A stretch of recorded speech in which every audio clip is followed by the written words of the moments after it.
Shalom, perkenalkan nama saya Joshua Pakadang dari kelas D Teologi Kristen. Saat ini saya akan membacakan Lukas 23 ayatnya yang pertama sampai ayatnya yang ke-56. Beginilah firman Tuhan. Yesus di hadapan Pilatus. Lalu bangkitlah seluruh sidang itu dan Yesus dibawa menghadap Pilatus. Di situ mereka menuduh dia, katanya, telah kedapatan oleh kami bahwa orang ini menyesatkan bangsa kami dan melarang membayar pajak kepada kaisar. Dan tentang dirinya ia mengatakan bahwa ia adalah Kristus, yaitu Raja. Pilatus bertanya kepadanya, "Engkaukah Raja orang Yahudi?" Jawab Yesus, "Engkau sendiri mengatakannya." Kata Pilatus kepada imam-imam kepala dan seluruh orang banyak itu, "Aku tidak mendapati kesalahan apapun pada orang ini." Tetapi mereka makin kuat mendesak, katanya, "Ia menghasut rakyat dan dengan ajarannya di seluruh Yudea. Ia mulai di Galilea dan sudah sampai ke sini." Ketika Pilatus mendengar itu, ia bertanya, "Apakah orang itu seorang Galilea?" Dan ketika ia tahu bahwa Yesus seorang dari wilayah Herodes, ia mengirim dia menghadap Herodes yang pada waktu itu ada juga di Yerusalem. Yesus di hadapan Herodes. Ketika Herodes melihat Yesus, ia sangat girang, sebab sudah lama ia ingin melihatnya, karena ia sering mendengar tentang dia. Lagi pula ia mengharapkan melihat bagaimana Yesus mengadakan suatu tanda. Ia mengajukan banyak pertanyaan kepada Yesus, tetapi Yesus tidak memberi jawaban apapun. Sementara itu, imam-imam kepala dan ahli-ahli Taurat maju ke depan dan melontarkan tuduhan-tuduhan yang berat terhadap dia. Maka mulailah Herodes dan pasukannya menista dan mengolok-ngolok dia. Ia mengenakan jubah kebesarannya kepadanya, lalu mengirim dia kembali kepada Pilatus. Dan pada hari itu juga bersahabatlah Herodes dan Pilatus. Sebelum itu mereka bermusuhan. Yesus kembali di hadapan Pilatus. Lalu Pilatus mengumpulkan imam-imam kepala dan pemimpin-pemimpin serta rakyat, dan berkata kepada mereka, "Kamu telah membawa orang ini kepadaku sebagai orang yang menyesatkan rakyat. Kamu lihat sendiri bahwa aku telah memeriksanya, dan dari kesalahan-kesalahan yang kamu tuduhkan kepadanya, tidak ada yang kudapati padanya. Dan Herodes juga tidak, sebab ia mengirimkan dia kembali kepada kami. Sesungguhnya tidak ada suatu apapun yang dilakukannya yang setimpal dengan hukuman mati. Jadi aku akan menghajar dia lalu melepaskannya, sebab ia wajib melepaskan seorang bagi mereka pada hari raya itu." Tetapi mereka berteriak bersama-sama, "Enyahkanlah dia, lepaskanlah Barabas bagi kami." Barabas itu dimasukkan ke dalam penjara berhubung dengan suatu pemberontakan yang telah terjadi di dalam kota dan karena pembunuhan.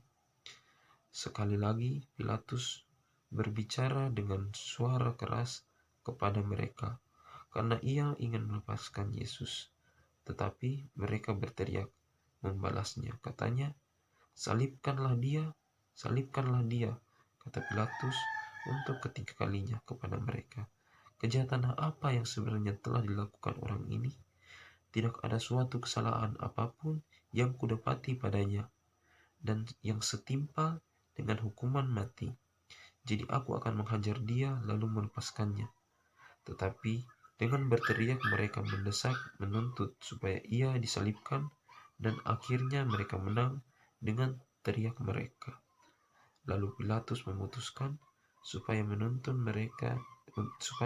tuntutan mereka dikabulkan, dan ia melepaskan seorang yang dimasukkan ke dalam penjara karena pemberontakan dan pembunuhan itu sesuai dengan tuntutan mereka. Tetapi Yesus diserahkan kepada mereka untuk diperlakukan semau-maunya. Yesus dibawa untuk disalibkan. Ketika mereka membawa Yesus, mereka menahan seorang yang bernama Simon dari Kirene yang baru datang dari luar kota. Lalu diletakkan salib itu di atas bahunya supaya dipikulnya sambil mengikuti Yesus. Sejumlah besar orang mengikuti dia, di antara banyak perempuan yang menangisi dan meratapi dia. Yesus berpaling kepada mereka dan berkata, "Hai putri-putri Yerusalem, janganlah kamu menangisi aku, melainkan tangisilah dirimu sendiri dan anak-anakmu. Sebab lihat, akan tiba masanya orang berkata, berbahagialah perempuan mandul dan yang rahimnya tidak pernah melahirkan, dan yang susunya tidak pernah menyusui. Maka orang akan mulai berkata kepada gunung-gunung, runtuhlah menimpa kami, dan kepada bukit-bukit, timbunlah kami. Sebab jikalau orang berbuat demikian dengan kayu hidup, apakah yang akan terjadi dengan kayu kering?" Dan ada juga digiring dua orang lain, yaitu dua penjahat yang dihukum mati bersama dengan dia. Yesus disalibkan. Ketika mereka sampai di tempat yang bernama Tengkorak, mereka menyelipkan Yesus di situ dan juga kedua orang jahat itu, yang seorang di sebelah kanannya dan yang lain di sebelah kirinya. Yesus berkata, "Ya Bapa, ampunilah mereka, sebab mereka tidak tahu apa yang mereka perbuat." Dan mereka membuang undi untuk membagi pakaiannya. Orang banyak berdiri di situ dan melihat semuanya. Pemimpin-pemimpin mengejek dia. Katanya, "Orang lain ia selamatkan. Biarlah sekarang ia menyelamatkan dirinya sendiri, jika ia adalah Mesias, orang yang dipilih Allah." Juga prajurit-prajurit mengolok-ngolok dia. Mereka mengunjukkan anggur asam kepadanya dan berkata, "Jika engkau adalah raja orang Yahudi, selamatkanlah dirimu." Ada juga tulisan di atas katu kepalanya, "Inilah raja orang Yahudi." Seorang dari penjahat dia yang digantung itu menghujat dia, katanya, "Bukankah engkau adalah Kristus? Selamatkanlah dirimu dan kami." Tetapi yang seorang menegur dia dan katanya, "Tidakkah engkau takut juga tidak kepada Allah, sedang engkau menerima hukuman yang sama?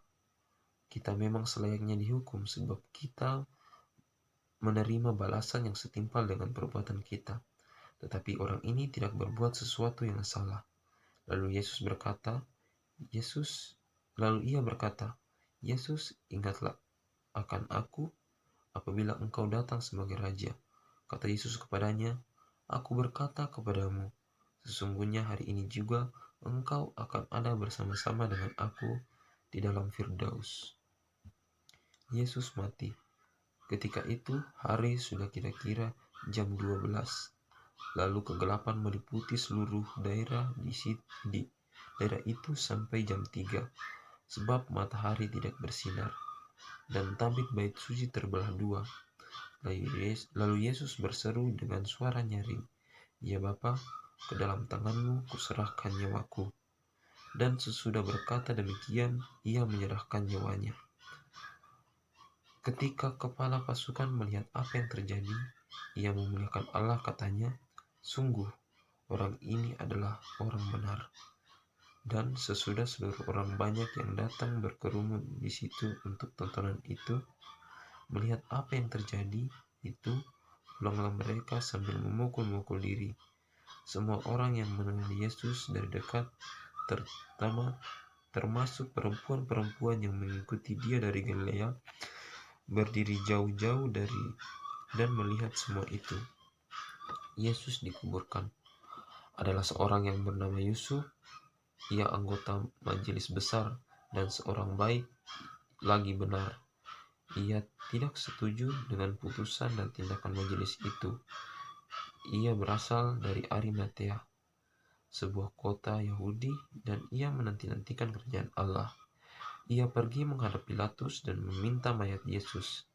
Dan sesudah ia menurunkan mayat itu, ia mengapaninya dengan lenan, lalu membaringkannya dalam kubur yang digali dalam bukit batu, di mana belum pernah dibaringkan mayat. Hari itu adalah hari persiapan Sabat hampir mulai. Dan perempuan-perempuan yang datang bersama-sama dengan Yesus dari Galilea ikut serta, dan mereka melihat kubur itu dan bagaimana mayatnya dibaringkan. Dan setelah pulang, mereka menyediakan rempah-rempah dan minyak mur kebangkitan Yesus. Dan pada hari Sabat, mereka beristirahat menurut hukum Taurat. Amin, firman Tuhan.